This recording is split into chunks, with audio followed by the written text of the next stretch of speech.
Hebatnya ikhlas.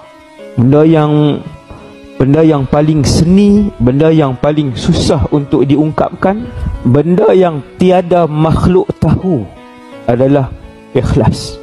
Kadang kita nampak orang macam tak ikhlas, tak perlu hukum dia.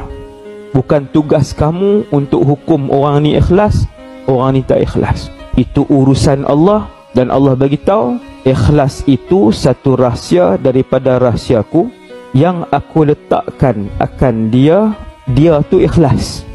Allah ambil ikhlas, makhluk ni nama ikhlas, Allah ambil, Allah letakkan dalam hati orang yang Allah kasih.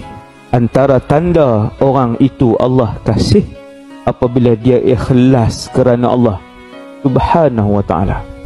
Hebatnya ikhlas. Untungnya orang ikhlas. Bila ikhlas, amal dia diterima oleh Allah.